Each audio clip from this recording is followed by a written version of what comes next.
You know, we'll continue this subject a little bit about values we talked about previously. Sometimes in a marriage, you really, really, really have to step back, way back, and look at your relationship, look at your life and what's happening to it. You kind of know something's amiss, you just kind of know it. For instance, we talked a little bit about how we were drinking together, alcoholic drinks, and how we realized at some point in time that it was not good for our marriage because our job, the business we're in, there's a lot of drinking around us. So we had to say, you know what, we have got to stop this drinking. And we did have a few arguments and a few problems, and we saw that things were going awry. So we valued our relationship enough to say, no more drinking. Now, I know some people say they cannot do that. Fortunately, we could, and I'm very, very, very grateful that we could stop the drinking. Now, I have a friend years ago that I watched their marriage deteriorate because he was an avid golfer of all things. He was addicted to golf. So he would go out on the golf course, and it was near their house, and he would golf all day and into the night. You know, it's ridiculous. And she was home alone with their 2 small children.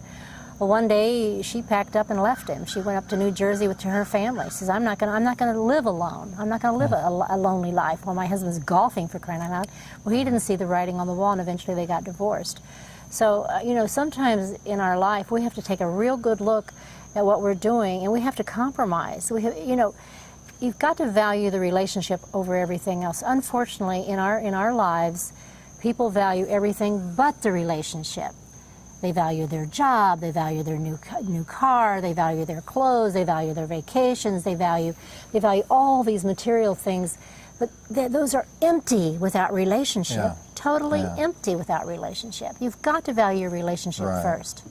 Yeah, if you focus on just the giving up and you don't have anything there, no substance to the relationship, then it's going to feel pretty empty, and you're going to get a lot of resistance to the giving up. In other words, you know, say your partner is spending all this time on the golf course, and you say, you need to spend less time on the golf course and spend time with me. Well, maybe he doesn't want to spend more time with you. Yeah, that's possible. Maybe the reason he's on the golf course is because it's more interesting than you are. That's true. And it's more fun to be around than you are, and the golf course is really much more pleasant than the home. Well, that's a male perspective. Better recognize that. I mean, because if your whole focus is on getting him to quit golf, then what? Okay, so now I'm here. Now what? Okay, that's why focusing on the positive side of building a strong relationship is really important, and then to start doing things together and start spending time together and realize that, hey, there's only so much time, so we need to cut out some other things to make room for this growing relationship. If you're not growing the relationship, just stopping things just creates a void. Yeah, well, I think that, in other words, what you're saying, and well, at least what I think you're saying, is sometimes we have to be creative in all this. In other words, if I want my husband to stop playing golf and being, there's a reason, like you said, that he's playing golf all the time. Yeah. So perhaps I should take a look at myself and, you know, so I think sometimes when we have an interesting life, and that we are active in our lives in a way that we bring interest to the marriage. I think that's really important, to go out and bring back interest to the marriage, and not just be sitting there like a lump on a log, and have him come home and go, well, there she is in front of the TV, or yelling at the kids. All you're doing is looking at your needs and saying, I need him to be here, and he's not here, so I need him to give up golf so he can be here for me. Yeah, well, it takes what's two in of it for them. him. So but that's where the conversations and all that are so important. And I think that over time, you're going to recognize whether it's possible or not. In other words, if you have somebody that's unreceptive initially, okay, that's to be understood, because you've developed all these habits. But over time, as you're really putting the effort out to communicate and to open up and to talk about values, as we mentioned in the last segment, to talk about how we live together, to nurture this child that is born of our relationship, even to get that concept out to where we can talk about that.